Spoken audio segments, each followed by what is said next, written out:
무소속 민영배 의원을 민주당 지도부는 복당시켰습니다. 민주당 내부에서도 오물을 뒤집어 쓴 느낌이다 라며 강력한 비판도 나오고 있는 대목입니다.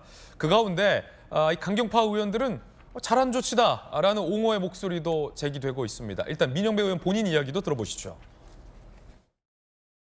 불이 났어요. 소방차 가야 되는데 빨간불이에요. 가야 됩니까 말아야 됩니까? 가야 되지 않아요? 가령 어린아이가 도로에 나와가지고 차에 치일 상황이 생겼다. 그러면 저쪽 건너편에 있는데 파란불이 될 때까지 기다려야 돼요? 빨간불이어도 달려가서 구조하는 게 먼저죠.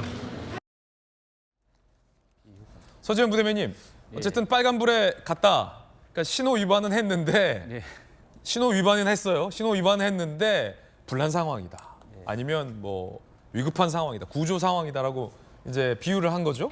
그쪽 이제 저 취지를 좀 이제 비유로 말씀하신 것 같아요. 그러니까 이제 보통 정치인들이 탈당하는 것은 개인적인 목적이 있습니다. 여러 훌륭하신 분들도 탈당하시는 이유가 공천 탈락을 하거나 어떤 주요 당직에서 배제됐을 때 그렇게 해서 이제 탈당하는 개인적 목표인데 민영배 의원 같은 경우는 사실 작년에 4월 20일 경우에 이제 검찰 수사 기소를 좀 줄일 때 그게 사실 민주당의 당론이거든요. 그런데 당론인데 저희가 이제 양양자 의원이 당연히 이렇게 찬성할 줄 알았는데 그 부분은 또 저희는 유능하지 못한 거에 비판을 받아야 되는데 양양자 의원은 그에 대해서 이게 반대를 한 거예요. 그러니까 이제 실질적으로 여야 합의를 하려고 하는 찰나에 민영배 의원이 어떻게 보면 이제 탈당을 하면서 그거를 법적인 우회 전략을 통해서 이렇게 한 부분이 있거든요. 그래서 저는 이 타이밍 자체 말씀하셨지만 타이밍 자체가 이게 너무나 이게 계속 중요하지 않다고 하다 보니 1년 동안 계속 끈 부분이 있다. 그리고 또 헌법재판소에서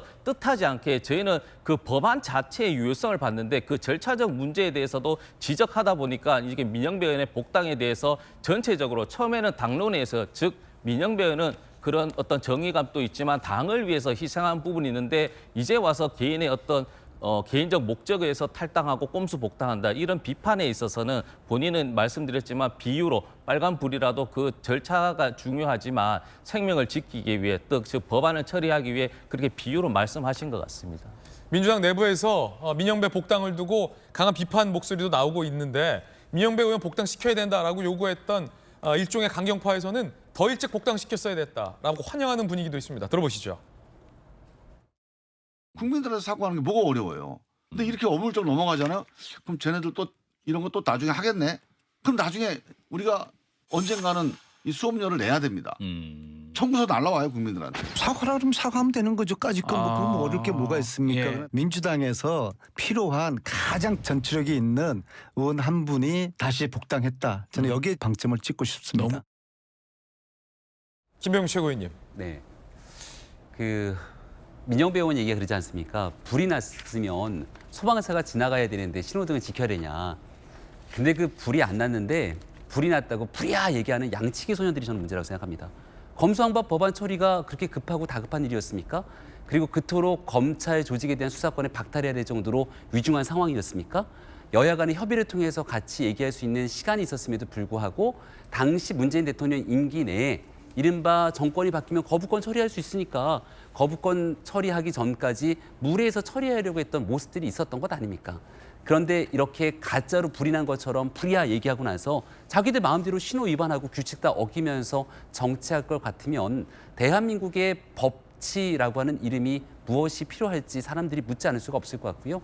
민영배 의원을 비롯한 대한민국 국회의원 300명의 모습을 보면서 정치와 법 그리고 대한민국 사람들이 지켜야 할 그 기준들에 대해서 우리는 지켜보게 되는데 이런 방식이면 대한민국 국회의원님들이 만든 법을 어느 누가 따르려고 하겠습니까? 잘못된 일이 있으면 잘못했다고 솔직하게 얘기하면 되는데 끝까지 저런 방식으로 밀어붙이게 된다면 결국 민주당이 갖고 있는 도덕성의 한계만 고스란히 국민들께 보여주는 일이라 생각합니다. 민주당 내부에서 비판이 일자 강력파 측에서 이게 뭘 사과할 일이냐라는 반격도 있습니다. 함께 보시죠. 야당이 갈리고 있는 건데 이상민 의원은 오물을 뒤집어 쓴 느낌이라고 했고 이동학 전 청년 최고위원은 중단된 당 혁신 국민이 지켜본다. 최악의 타이밍의 복당이다라고 비판을 했습니다. 그러자 이재정 의원은 민영배 복당은 오히려 늦었다. 지도부가 더 일찍 결단했어야 했다. 정치인으로서 어려운 결정, 민영배 개인이 아니라 당이 책임지는 게 맞다라며 옹호하는 목소리도 있습니다. 또 비명계 이원욱 의원은요, 이렇게 글을 올렸습니다. 책임 있는 태도라는 설명도 붙였는데 무엇에 대한 책임이냐. 민주당이랑 또 상식을 갖고 정치해야 된다. 쪼그라든 민주당 이제 그만하자라는 비판을 민주당 이원욱 의원은 내기도 했습니다. 장민 변호사님, 네. 민주당 내부에서 또 이 민영배 의원 복당을 두고 시끄럽군요. 예, 사실 의견도 일치하지 않는 것 같고 저 개인적으로는 박수 칠 일은 아니라고 생각합니다. 헌법재판소가 권한쟁의 심판 자체 그 심리를 할 때 이른바 꼼수 탈당이라고 법적 평가를 내렸습니다. 민주당에서 아니라고 그랬죠. 민영배 의원도 본인이 탈당한 거는 사실 꼼수가 아니라고 국회 회의석상에서도 여러 차례 이야기했습니다. 결론적으로 그 말이 맞았다는 걸 입증했다는 부분은 사실 부인하기가 어렵습니다.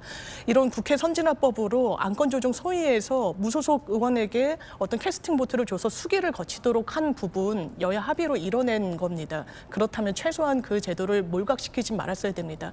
심리 과정 중에서 헌법재판소에서 다툼이 있을 때는 이런 주장 해볼 수 있죠. 왜냐하면 심리를 기다리고 있으니까요. 결론이 난 상황에서는 최소한 이런 여러 정치적인 이슈가 있어서 뭔가 주의가 좀 흐트러져 있을 때 은근슬쩍 한 거 아니냐라는 지적 겸허히 수용하고 이 당 원내대표가 이야기했듯이 당원과 또 당원뿐만 아니라 국민들께 적극적인 양해, 나아가선 사과를 하는 게 온당하다고 생각합니다.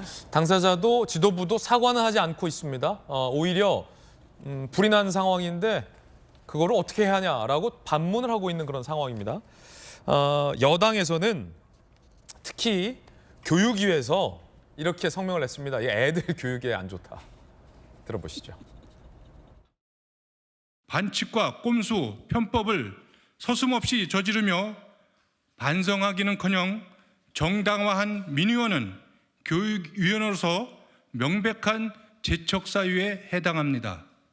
민의원은 목적을 위해서라면 그것이 반칙이든 불법이든 가리지 않고 모든 수단을 동원한다는 잘못된 사례를 몸으로 보여주었습니다.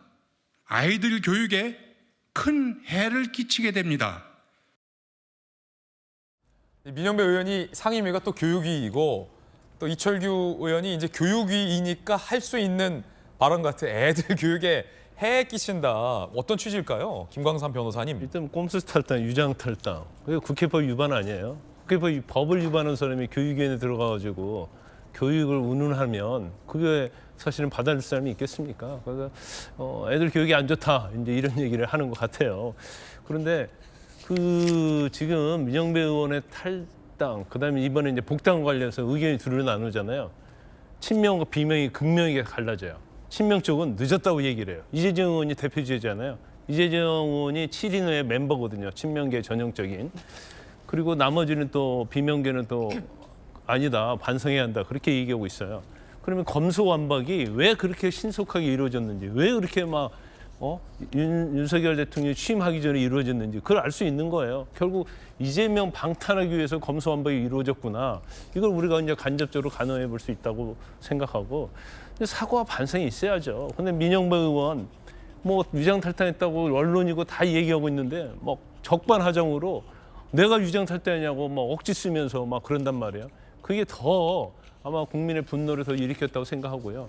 또 방금 우리가 인터뷰에서 봤잖아요. 뭐 소방차 얘기하고 있고 뭐 구조 얘기하는데 뭐 응급차로 따지면 응급차에 응급 환자가 없는 곳은 그 유장 응급차 아니에요? 그리고 유장 응급차가 응급 환자 없이 뭐 신호 위반하고 막 돌아다니는 거나 저는 똑같다고 보거든요.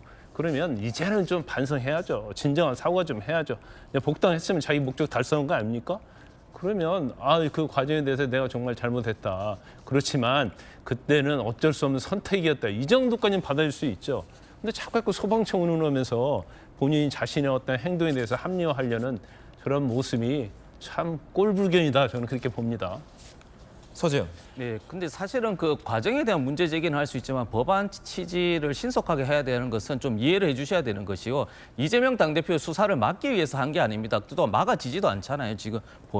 지금 돌아보면 그때 이제 정권이 이제 이렇게 바뀌고 나서 검찰 대규모로 이게 반해를 하고 검찰 수장이 또 대통령이 되다 보면 거부권을 행사할 수 있다. 그리고 제가 계속 말씀드렸지만 유능하지 못한 부분에 대한 우리의 자책이 있는 것이 저 검찰 수사 축소법은 임기 전, 그러니까 문재인 대통령 초기에 했어야 되는 것이고 1년 전에도 해야 되는데 그게 딜레이 되면서 정권이 뺏기면서 이 거부권 행사하면 안 되지 않냐. 그러면 어쩔 수 없는 시기에 문제가 있었다. 그리고 하나 더 말씀드리면 그 당시에 권성동 원내대표가 합의를 했습니다. 합의를 해서 했으면 됐을 텐데 이걸 합의하다가 국민의힘 의원들이 이게 무슨 합의냐 해서 그 잉크도 마르기 전에 또 이게 안 된다고 이렇게 파기를 하다 보니까 민영배 의원이 실질적으로 이제 탈당을 하고 그렇게 했다. 그래서 꼼수에 지금은 또 법무부 장관이신 한동훈 장관이 또 꼼수에 꼼수를 더해서 이런 부분은 그냥 누구 잘못을 떠나서 이 부분은 민주당도 부족하고 잘못한 부분이 있지만